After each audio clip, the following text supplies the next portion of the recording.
Goeiemôre Oosterlig familie. Welkom by ons tweede aanlyn diens. Dit is so lekker dat ons nog steeds die voorreg het om met mekaar te kan connect. Ons mis julle regtig. Die kerkterrein voel amper soos 'n ghost town. Ons mis die lag van die kinders, ons mis die koffietyd voor dit, die gesprekke, die lekker worship, die conversations met almal. Ons mis regtig vir julle. Dit voel baie lonely.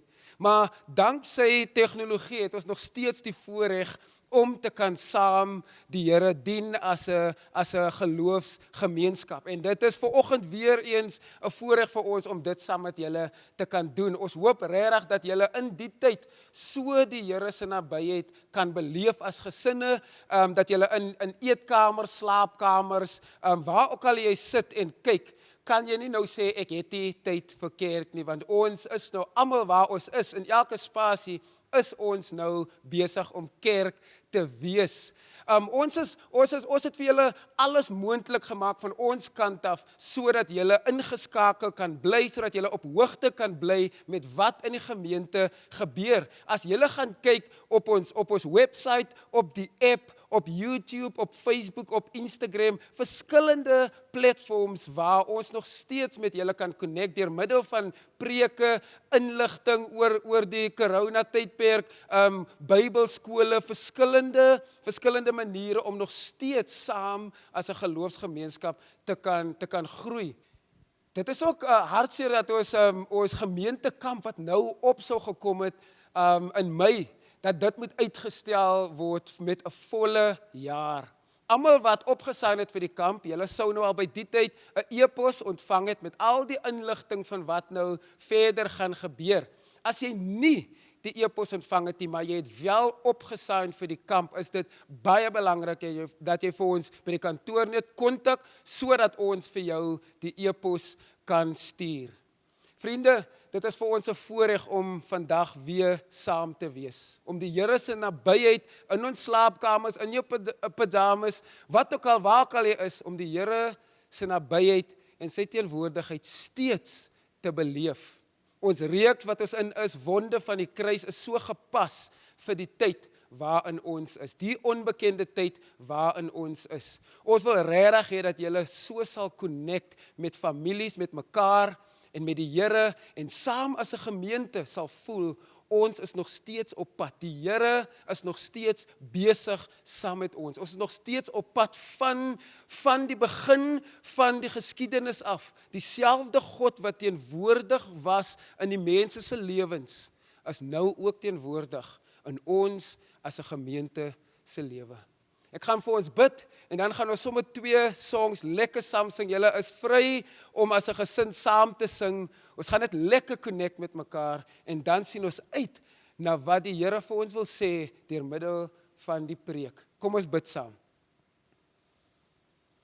Here, baie dankie dat ons nog steeds U kan dien, U kan loof, U kan prys, ten spyte van die omstandighede wat ons in ons beleef, in ons gesinne beleef, in ons land beleef. U bly konstant dieselfde, U verander nie.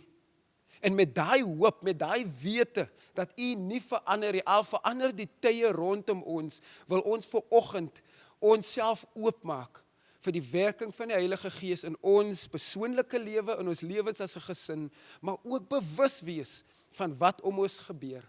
Ons bid, Here, soos wat ons nog gaan saam sing en gaan luister na 'n preek, Here, weet ons dat U met ons gaan praat.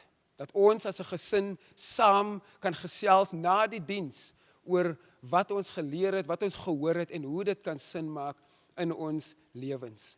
Dankie, Here, dat U met ons is. Dankie, Here, dat ons gemeente saam met mekaar kan connect. U liefde is so onbeskryflik groot vir ons. U genade is so onbeskryflik groot vir ons. En ons kan net in die tye van moeilikheid, in die tye van onsekerheid, kan ons maar net sê, dankie Jesus vir die kruis. Dankie dat U gewond was, sodat ons genesing kon ontvang. In Jesus naam. Amen.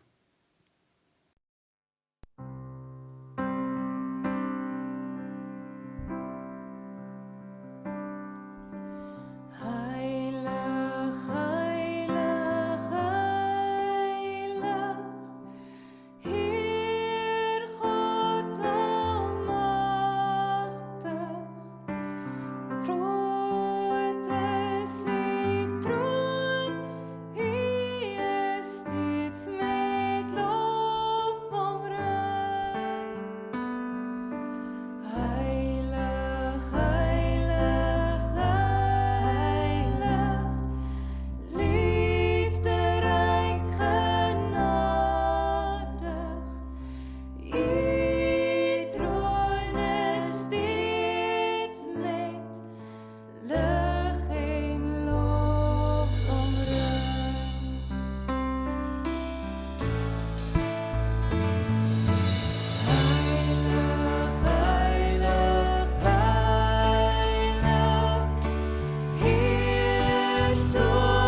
Hallo julle, dis dag 3 van die lockdown. Ek wil eerstens vanoggend weet, oorleef julle? Survive julle? Hoe cope julle in hierdie nuwe bestel waarin ons onsself mag bevind? Ek moet bely, hier is 'n die mekaar tyd. Dis 'n nuwe tyd, dis 'n interessante tyd. Ek dink nie een van ons al ooit so iets voorheen beleef nie. En een ding wat ongelooflik baie waardeer van ons Afrikaanse kultuur is ons selfs in die moeilikste van omstandighede, selfs in die uitdagendste van tye, nog steeds kan grappies maak. En daarom wil ek graag vanoggend begin deur 'n paar grappies te vertel, 'n paar van my gunsteling memes vir julle te wys wat ek die laaste week op social media gekry het. Die eerste een is hierdie ouetjie. Potjie hoef nie te worry oor coronavirus nie. Dit sal net soontoe gaan as jy nie by Tuks kan inkom nie. My tweede gunsteling ene is die ene. Who wants to buy one of these suits with me and run into a crowded supermarket screaming, which way did he go? My derde gunsteling een van die laaste week is lots of people are struggling to figure out how to work from home with kids out of school. Here's a pro tip. My tweede laaste gunsteling wat ek vanoggend met julle wil deel, is hierdie ene van al my vriende wat drukkers is, wat hou daarvan om drukkies uit te deel. When you're a hugger and you're not allowed to hug people because of COVID-19. En my gunstelinge wat ek graag met my kollega wil deel en al ons ander vegan vriende in die gemeente is die enetjie. If this gets much worse, and we all have to start cannibalism, remember, vegans first. They are the closest to grass-fed animals. Ons is besig met die gemeente met die reeks, die wonde van die kruis. As geloofsfamilie is ons op pad na die kruis en opstanding van Jesus toe.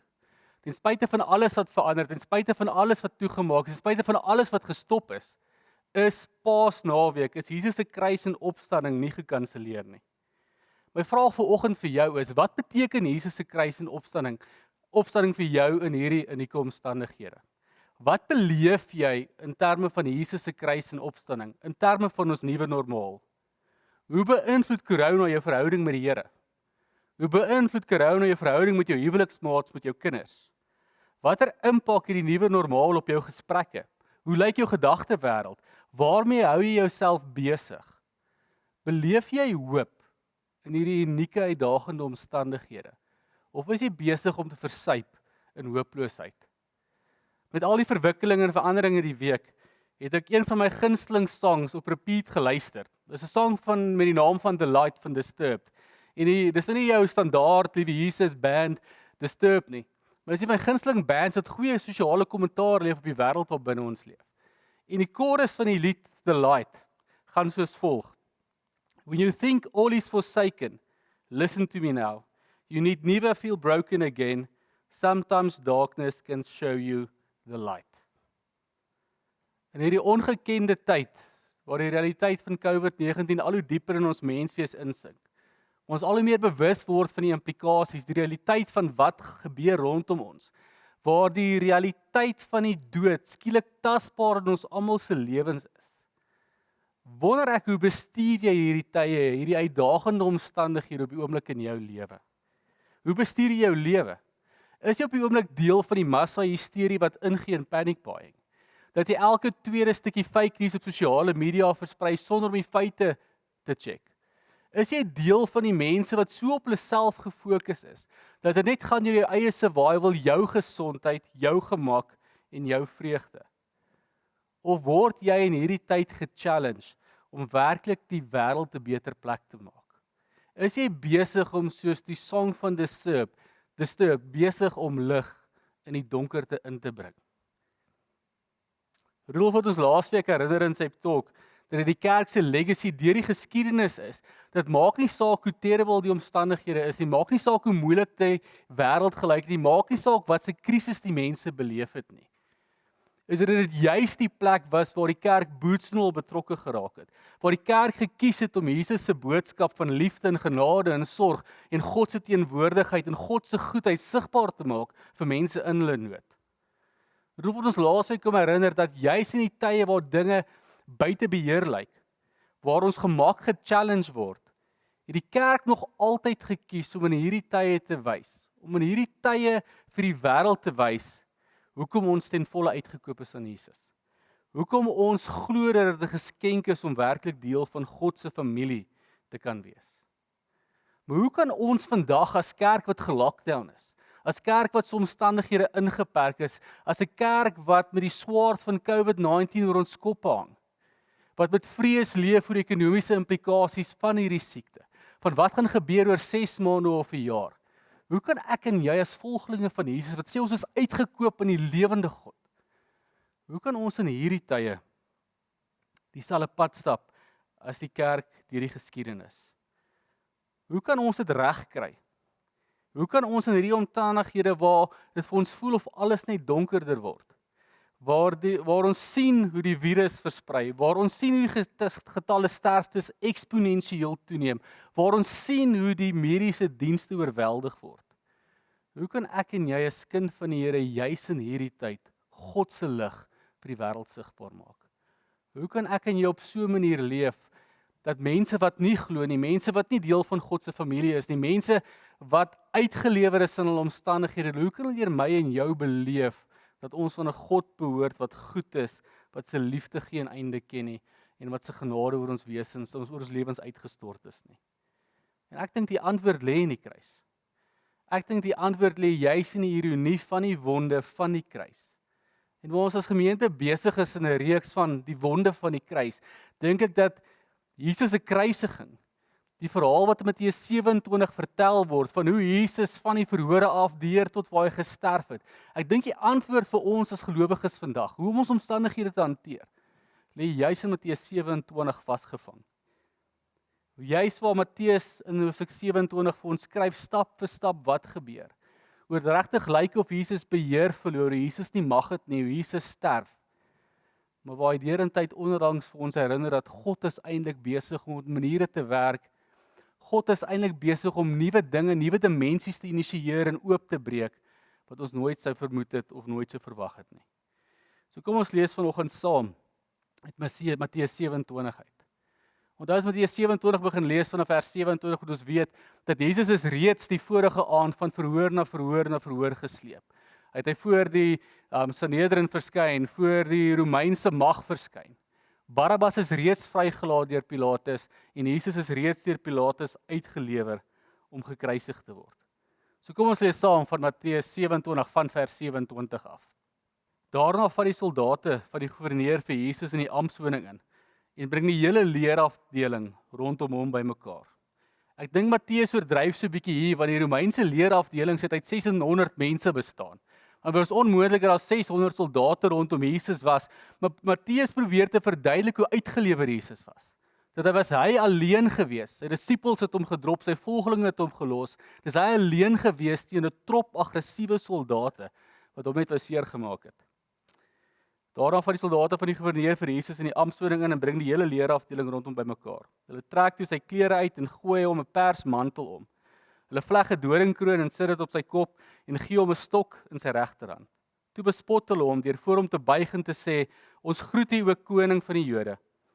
Hy het op hom gespoeg en die stok gevat en hom oor die kop geslaan. Nadat hulle hom klaar bespot het hulle die mantel uitgetrek en weer sy eie klere vir hom aangetrek. Toe hulle hom weg om hom te kruisig. Dis vir Matteus belangrik om vir ons te verduidelik hoe seer Jesus gekry het. Dat dit nie vir hom maklik was om na die kruis te beweeg nie. Maar Matteus probeer eintlik te beklemtoon vir ons hoe Jesus gespot is, hoe hy verneder is, hoe sy naam in die grond ingesmeer is, hoe hy gelyk gemaak is met die grond, deur die fake kroon, deur die fake mantel, deur die fake scepter en die fake aanbidding. En Matteus probeer vir ons sê dat hierdie een wat deur die mense gespot word as koning, word erger as die grootste krimineel gehanteer. Binne hierdie eerste gedeelte lê die eerste ironie van hierdie verhaal vir ons lê die eerste deel van die ironie vir ons na vore, dat die een wat gemok word as koning, is die koning van die konings. Dat die een wat gespot word, dat hy nie koning is nie, is eintlik die koning van die konings. Vanuit 'n menslike perspektief in hierdie verhaal lyk dit of Jesus epically fail as 'n koning. Hy kan nie eens die minions nie, hy kan nie eens die soldate nie, hy kan nie eens die gewone mense keer om hom te vernietig en hom te kruisig en hom seer te maak nie. Maar eintlik is God besig om 'n verhaal te skryf waar Jesus opstyg en groter as dit is en die koning van die konings word. En gaan hierdie soldate en almal wat betrokke was by Jesus se dood, almal wat dit met vreugde aanskou het en almal wat daardeur afgesit is. Sê Paulus vir ons in Filippense 2 vers 9 tot 11, dat dit vir ons almal eendag gaan waar is. Daarom het God hom ook tot die hoogste eer verhef en hom in die naam gegee wat bo elke naam is. Sodat in die naam van Jesus elkeen wat in die hemel en op die aarde en onder die aarde is, die knie sou buig en elke tong sou erken, Jesus Christus is die Here, tot eer van God die Vader. Die eerste stukkie ironie wat vir ons moet hoop gee in hierdie omstandighede waar binne ons vandag leef, is dat die een wat gespot is as koning, is die konings van konings. Kom ons lees verder in vers 32. Toe hy uitgaan, kry hulle 'n man van Sirene, met die naam Simon, en hulle het hom gekommandeer om Jesus se kruis te dra. Hulle kom toe by 'n plek wat Golgotha genoem word. Dit beteken kobbeenplek. Daar het hulle hom 'n mengsel van wyn en gal gegee om te drink, maar toe hy het proe, wou hy dit nie drink nie. Hulle het hom gekruisig en sy klere verdeel deur te loot. Daarna het hulle gaan sit en by hom wag gehou. Bo kan sy kop het hulle die aanklag teen hom in skrif aangegee. Dit is Jesus, die koning van die Jode.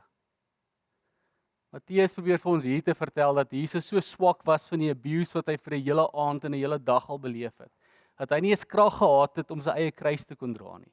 Dat hierdie Messias, hierdie seun van God, so swak was, dat 'n random ou uit 'n random dorp uit Noord-Afrika nader getrek moes geword om te sê, hoorie, dra my kruis, dra my pilaar, dra my na my dood toe, na my kruis toe. Nadat Jesus in die kruis vasgespykers is, hou die soldate nog steeds wag. Hou hulle wag oor 'n naak Jesus wat verneder aan 'n kruis hang, om seker te maak dat hy nie afklim of dat sy volgelinge hom red nie. Hierdie gedeelte kry ons die tweede stukkie ironie van die kruisverhaal wat vir ons hoop kan gee in vandag se omstandighede. Die tweede stukkie ironie is dit, dat die een wat nie sterk genoeg was om sy eie kruis te dra nie, hierdie dood oorwin en hierdie tempel vervang. Dis die ongelooflikste belofte, die ongelooflike boodskap wat eintlik uit hierdie gedeelte uitgekom het, dat Jesus wat te swak was om sy eie kruis te dra, wat in sy menslike krag so ingegee het, hy nie homself kon gehelp het nie. Hy is die een wat hierdie poorte van die dood ingegaan het, die dood oorwin het, 'n godsdiens wat vir 1000 jaar gevestig was in 'n tempel, dit kom afbreek en kom vervang met homself, sy eie liggaam, sy eie wese en sê, ek kom vervang die tempel, ek word die middelpunt, die tussengang tussen julle en God. Ek oorwin nie net die dood nie, maar ek kom die plek waar julle as sondaars, gebroke, sondige, stikkende mense, waar julle met God kan herstel word, waar julle met God kan connect, en waar julle verhouding met God herstel kan word. D.A. Carson sê dit so mooi, it is in Jesus' death, in his destruction, and in his resurrection 3 days later, that Jesus meets our needs and reconciles us to God, becoming the temple, the supreme meeting place between God and sinners. Die derde stukkie ironie van Jesus se kruisverhaal kry ons vanaf vers 38 af. Saam met hom het hulle ook 2 rowers gekruisig, een regs en die ander een links van hom. Die mense wat daar verbygeloop het Jesus gelaster.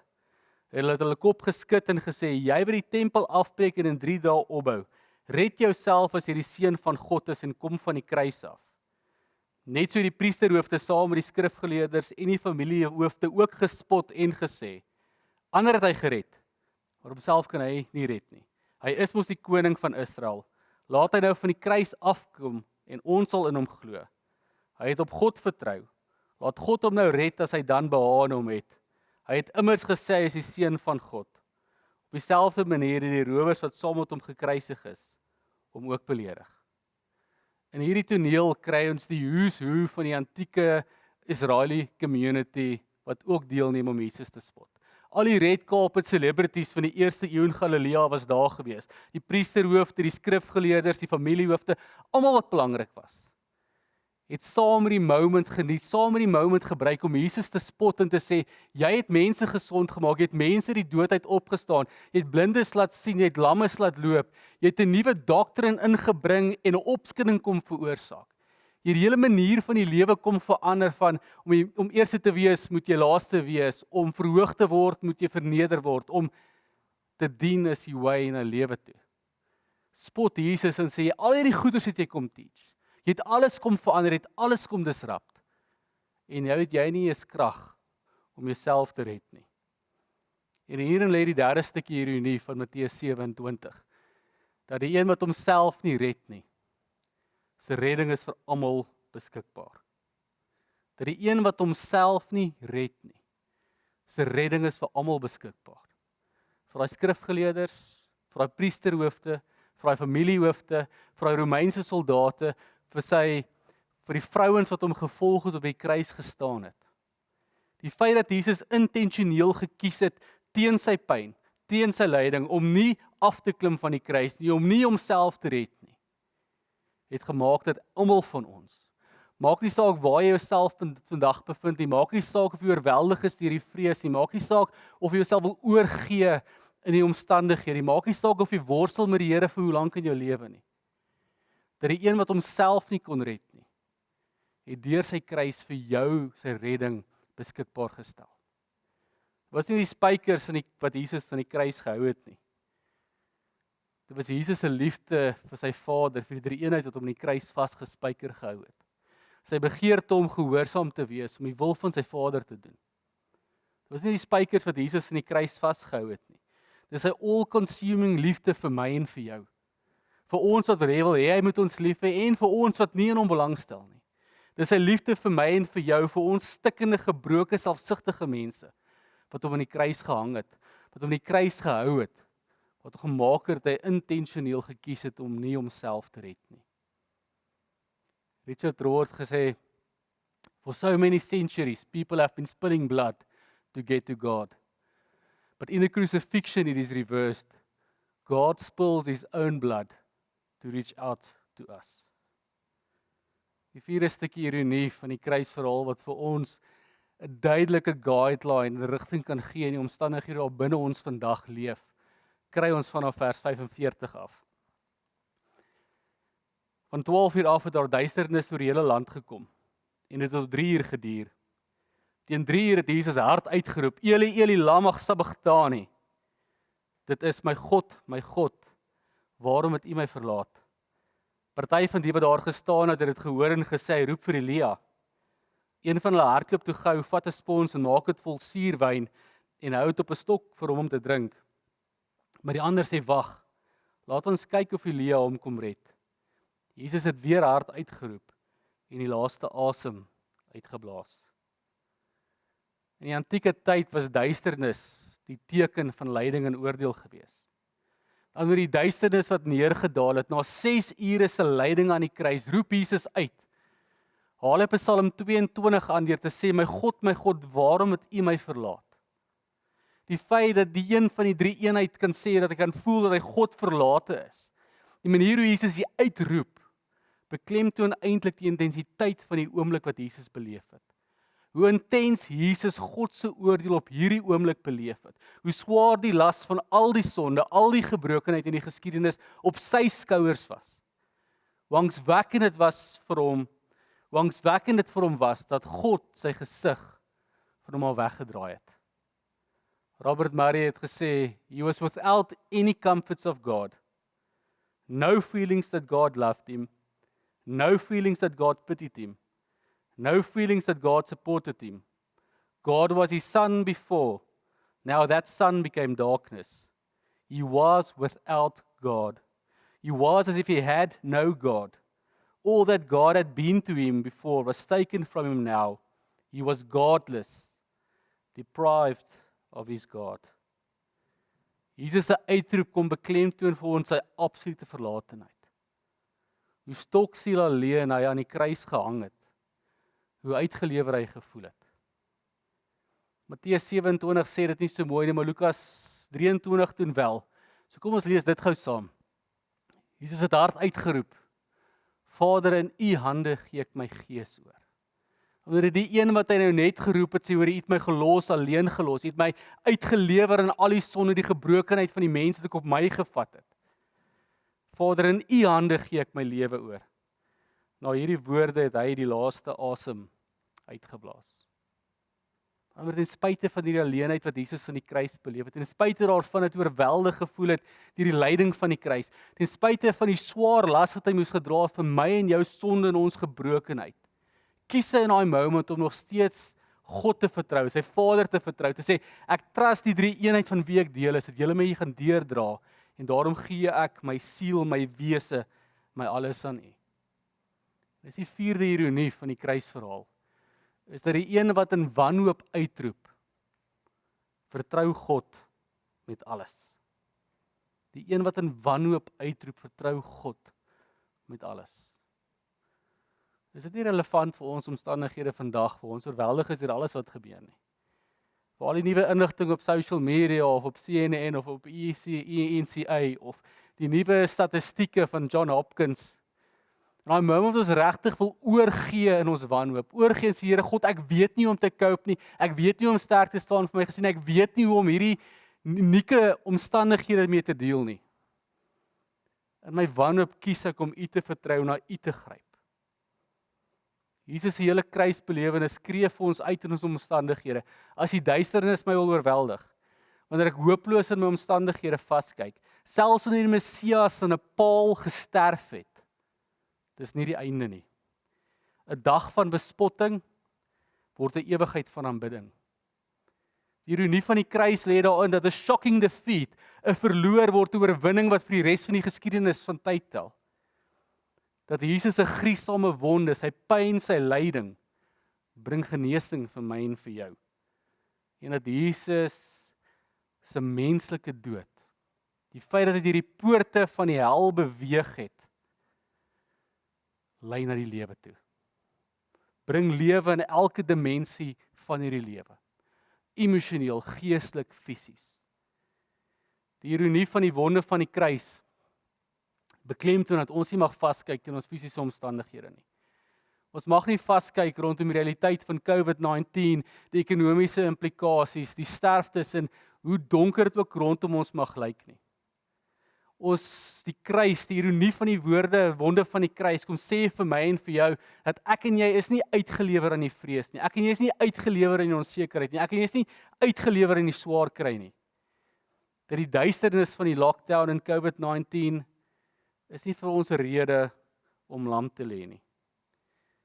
Maar die ironie van die wonde van die kruis, die ironie van Matteus 27, die verhaal van Jesus se kruisiging, bring vir ons juis hoop in hierdie tyd.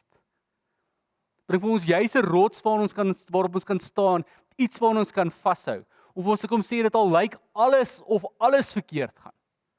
Of selfs ons Messias in die paal weer vasgekruisig word. Dat dit nie die einde is nie. Dat God ons nie gelos het nie. En dat God nog steeds met sy volle wese besig is. That God is still at work, maak nie saak wat ons omstandighede is nie. Maak nie saak wat ons beleef nie. Maak nie saak hoe bang of oorweldig ons mag voel nie. Die ironie van die kruis, soos die storie al hoe donkerder raak en al hoe meer hooploos lyk, is God eintlik besig om 'n geskiedenis te beskryf van hoop, 'n nuwe lewe en genesing. Glo ek met my hele wese dat dit die belofte is vir ons in ons omstandighede vandag. Dit maak nie saak hoe donker en onseker ons mag voel nie, maak nie saak hoe ernstig die siekte nog gaan word en of ek en jy self gaan siek word en of ek en jy self deur die dood gekonfronteer gaan word nie. Die ironie van die wonde van die kruis kom sê vir ons dat al lyk dit hoe belaglik rondom ons, is God nog steeds besig om te werk, is God nog steeds besig om 'n nuwe storie te skryf, is God nog steeds besig om alles te herskep, alles reg te maak en genesing te bring. En dat ons met hierdie hoop in hierdie wêreld kan leef en hierdie hoop vir die wêreld kan gee wat dit so nodig het. So wat kan ek en jy prakties doen in hierdie tyd? Met hierdie belofte dat ons omstandighede nie ons realiteit bepaal nie. Dat God besig is om dinge te herskep, dat God nog steeds aan die werk is, dat daar nog steeds hoop in die Here is. Hoe kan ons cope deur vasgevang te wees in ons huise, waar ons by tye nie van ons huweliksmaats gaan hou nie, waar ons kinders ons soms so gaan frustreer, dat ons al by die huis wil uitgooi. Waar ons soms dalk net die TV wil afsit, om nie deur die negativiteit oorweldig te word nie. Ek dink die eerste ding wat ons kan doen, is om hierdie tyd regtig te kies, om intentioneel na die Here toe te draai. Om ons fokus te skuif kies om juis in hierdie omstandighede God te worship, God groot te maak. Nie blind te wees vir die realiteit nie. Nie die nuus te ignoreer en wat rondom ons aangaan mis te kyk nie. Maar om te sê intentioneel kies ek Here God om my gedagtes en my fokus en my emosies te skuif van dit wat my pla, dit wat my bekommerd maak, dit wat my oorweldig laat voel en te skuif in U groot naam om te weet en U te celebrate dat U die God is wat kan ingryp en alles kan verander. Dat ek kies in hierdie omstandighede op U te fokus en U naam groot te maak. Die tweede ding vir ons om sein te bly en te cope in hierdie tyd, is ons regtig die Here, ons omstandighede moet beoordeel in die lig van die toekoms. As volgelinge van Jesus, as deel van God se familie, het ons hoop. Het ons hoop, het ons 'n belofte van 'n lewe na die dood, het ons die hoop dat maak nie saak wat ons beleef nie, dat niks dit van ons kan verander nie. Is ons as gelowiges veronderstel om hope beings te wees in hierdie wêreld wat binne ons leef. Dat ons moet vashou aan hierdie hoop.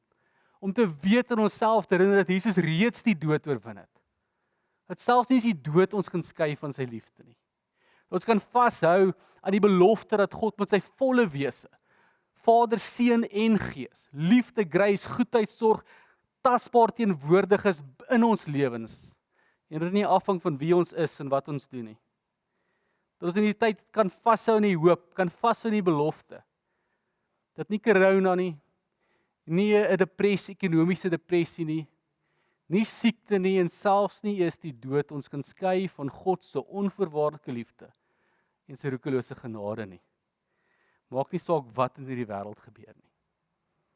Dink die derde ding wat ons kan prakties doen om ons cope en sein te bly in hierdie tyd. Ons regtig God sal toelaat om in sy kreatiwiteit en in sy almag, in sy wysheid ons te kom verander deur hierdie nuwe normaal. Ons te kom transformeer in hierdie nuwe uitdagende omstandighede waar binne ons leef.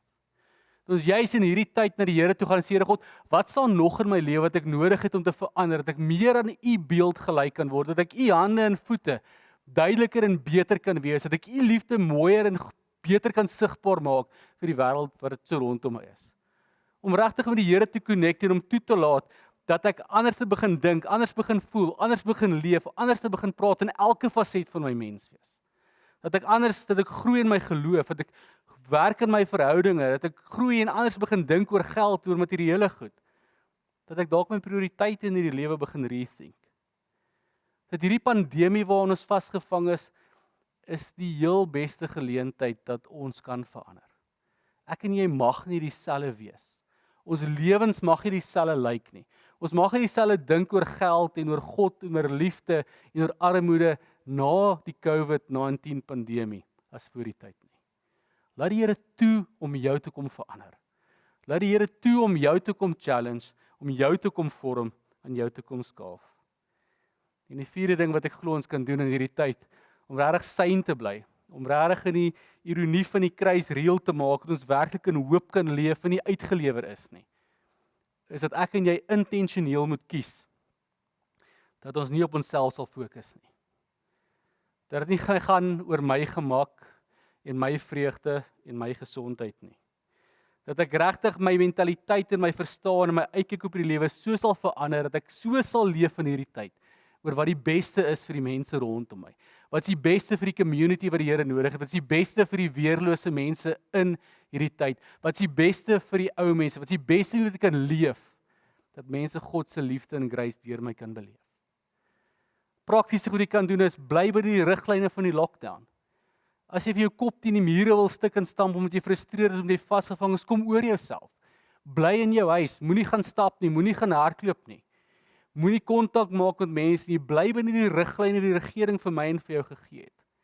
Maak kontak met die mense rondom jou. Hê daai moeilike gesprekke met jou vrou en met jou kinders wat jy vir lank uitgestel het.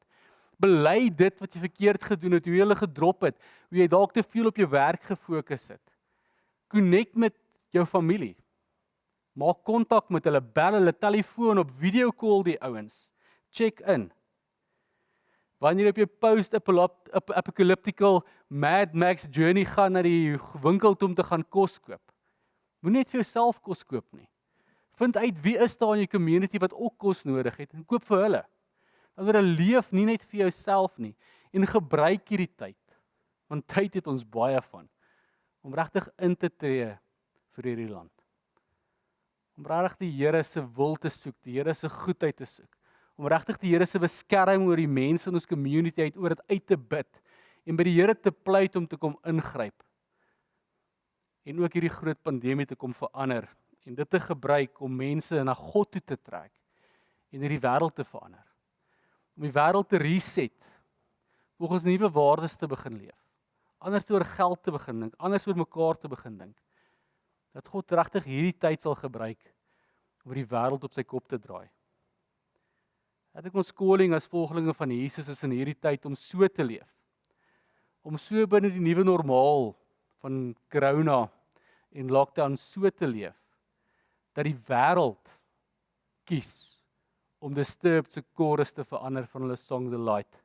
Dat die wêreld kies om die koorgedeelte so te verander, nie na darkness will sometimes show you the light nie, maar dat ons so sal leef, so Jesus se liefde en goedheid sigbaar maak in ons omstandighede, dat die wêreld daai koorgedeelte verander, na die woorde, darkness will always show you the light. Darkness will always show you the light. Kom ons bid saam. Here Jesus, so ongelooflik dankie dat ek kan weet in al hierdie craziness, in al hierdie vreemde emosies wat ons beleef, in die cabin fever, in die onsekerheid, in die vrees, dat ek kan weet dat U met die volle wese ons nooit los nie. Dankie Here God, dat ek kan weet dat U ook in hierdie tyd nie verander in wie U is nie. U verander nie in die liefde nie, U verander nie in die genade nie, U verander nie in die goedheid nie, U verander nie in die sorg nie, U verander nie in die beskerming nie. En daarom kom bid ek, Here Jesus, dat elkeen van ons vanoggend sal tasbaar beleef hoe U met die volle wese boots en al teenwoordig by ons is. Ek kom bid, Heilige Gees, dat jy in hierdie tyd vir ons nie net 'n tyd sal wees van slaap en sleg wees en TV kyk nie. Dat dit nie net 'n tyd sal wees waar ons werk oor lang afstand sal doen nie. Maar dat hierdie regtige tyd sal wees waar U Heilige Gees in elkeen van ons sal kom werk om ons lewens te kom transformeer. En ons 'n beter weergawe van U kan wees. En Heilige Gees, kom gee vir ons hoop en kreatiwiteit. Om in hierdie tyd waar ons soveel challenges face, dat ons op kreatiewe maniere U hande en voete vir die mense rondom ons kan wees. Dat ons U liefde en U grace en U goedheid vir die mense in die wêreld kan oopbreek wat nie aan dit gewoond is nie. Ek kom bid, Here Jesus, dat ons binne alles wat gebeur, nie die grootheid van die kruis en die opstanding sal vergeet nie, maar dat die ironie van die kruisiging juis vir ons die dryfveer sal wees, die bron sal wees, die determination sal gee, om in hierdie tyd meer soos U te word, U te aanbid, U naam groot te maak, en U liefde vir die wêreld sigbaar te maak. Dankie dat U ons nie los nie. Kom bid sommer vir elke persoon wat vanoggend sit in hulle huis wat bekommerd is oor siekte. Dankie dat ek ook aan U kan vashou, Here God, dat U die groot geneesheer is. Dat U die een is wat elkeen van ons kan genees. En daarom kom bid ek ook die genesing oor elke persoon wat vanoggend saam sit en luister. En dat ook daardeur kan getuig dat hierdie God is wat groter is, selfs as hierdie omstandighede. Kom bid dit in die kosbare naam van Jesus. Amen.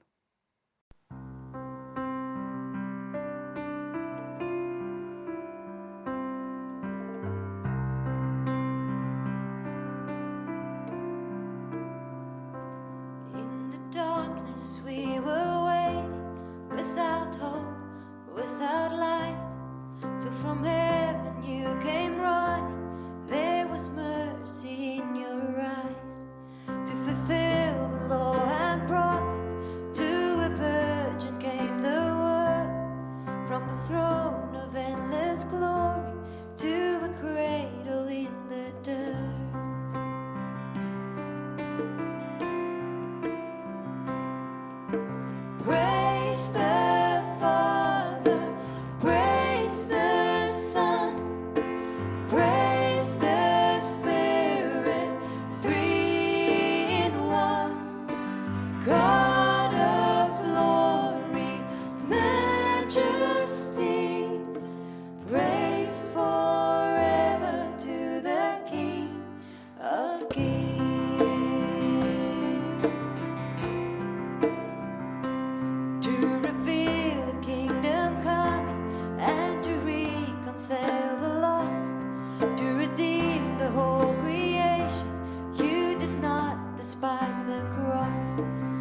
Oh, even in the suffering, you saw to the other side, knowing this was our salvation. Jesus, for our sake you died.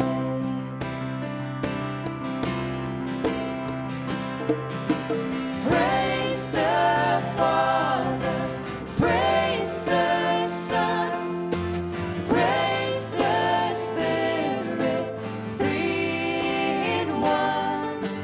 God of glory, majesty, praise forever to the King of Kings.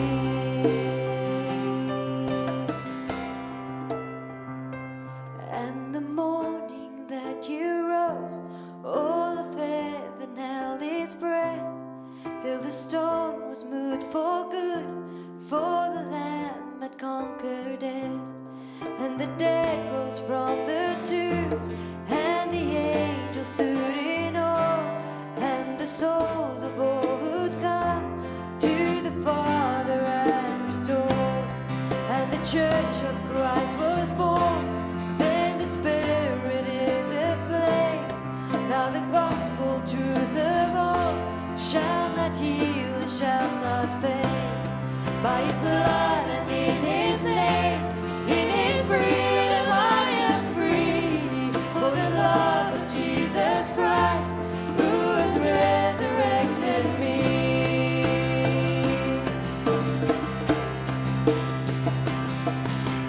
Praise the Father, praise the Son, praise the Spirit, three in one.